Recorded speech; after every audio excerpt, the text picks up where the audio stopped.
time you walk into the room, got me feeling crazy, like my heart boom boom.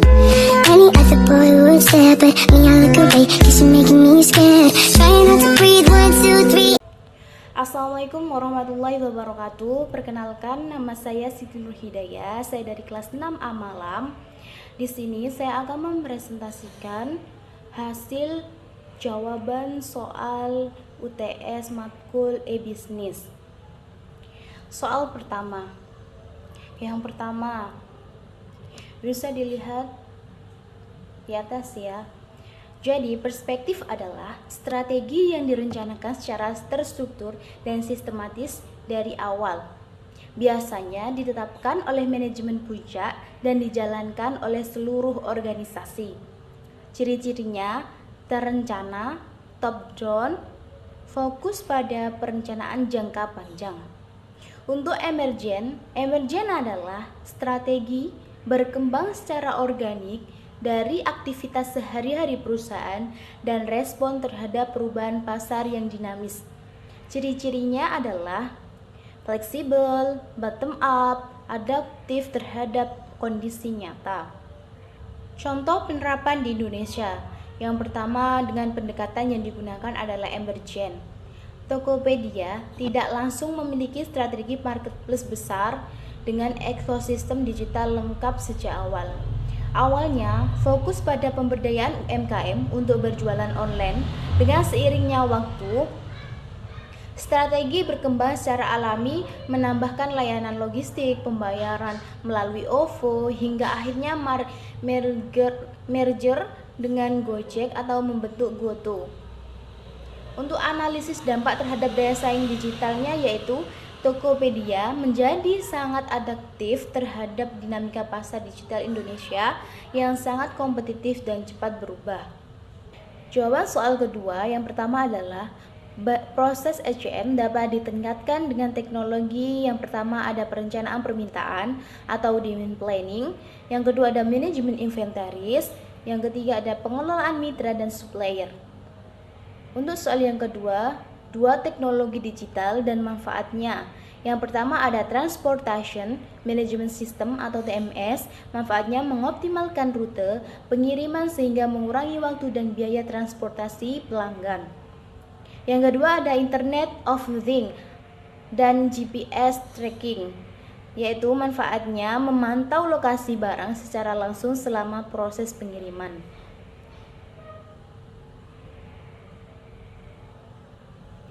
Untuk selanjutnya ada resiko teknologi digital dan manfaatnya. Yang pertama ada keamanan data.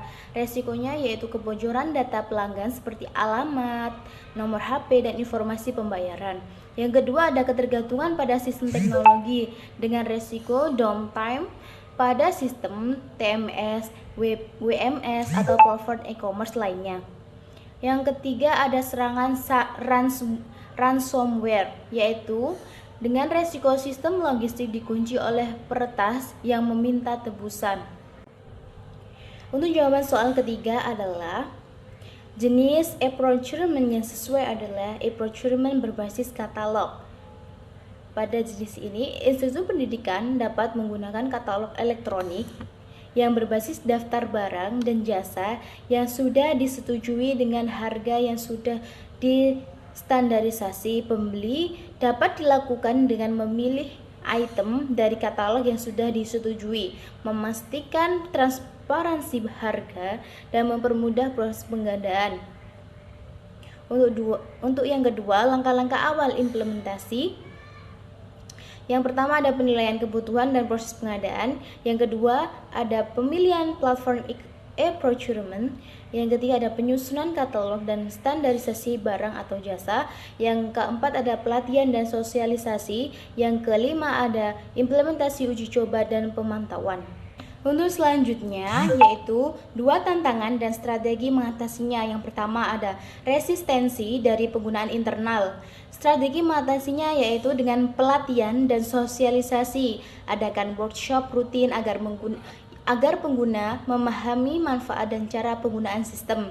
Yang kedua ada ketersediaan dan kesesuaian produk di e-katalog, yaitu cara mengatasinya bekerja sama dengan vendor lokasi. Contohnya dorong vendor yang biasa bekerja sama dengan institusi untuk masuk di sistem e-katalog. Untuk jawaban soal nomor 5, yaitu bullwhip effect adalah fenomena yang dimana fluktuasi kecil dalam permintaan konsumen di ujung rantai pasok menyebabkan fluktuasi yang jauh lebih besar dalam permintaan di level upstream atau grosir, distributor, atau produsen. Dua solusi digital untuk mengurangi bullwhip effect. Yang pertama ada real-time data sharing dan visibility, yaitu fungsinya semua pihak dalam rantai pasok dapat mengakses data permintaan aktual secara langsung. Untuk yang kedua ada AI based demand forecasting. Fungsinya yaitu menggunakan machine learning untuk memprediksi permintaan lebih akurat berdasarkan data historis, tren pasar, dan faktor eksternal. Untuk soal terakhir yaitu soal nomor 7, perbandingan antara pendekatan e-procurement berbasis marketplace dan sales side. Yang pertama, marketplace, biaya lebih efisien karena perbandingan harga tersedia secara langsung dan kompetitif. Yang kedua, sales side, bisa lebih mahal karena tergantung pada sistem yang disediakan vendor. Untuk fleksibilitasnya, marketplace sangat fleksibel karena bisa memilih dari banyak vendor, produk, dan kategori. Ada sales side, yaitu kurang fleksibel karena hanya terbatas pada produk dan sistem dari satu vendor. Yang ketiga ada control management. Marketplace terbatas karena proses dan standar dikendalikan oleh platform marketplace. Untuk yang sales side, yaitu kontrol lebih besar karena vendor bisa menyesuaikan sistem dengan proses internal perusahaan atau institusi. Situasi bisnis yang cocok untuk marketplace dan sales side. Untuk marketplace, cocok untuk institusi pendidikan atau kantor pemerintah yang melakukan pengadaan rutin dan beragam seperti alat tulis, barang umum, dan lain-lain. Untuk sales side, cocok untuk perusahaan manufaktur besar atau rumah sakit yang memiliki vendor spesifik dan kebutuhan teknis tinggi. Demikian presentasi yang dapat saya sampaikan. Assalamualaikum warahmatullahi wabarakatuh.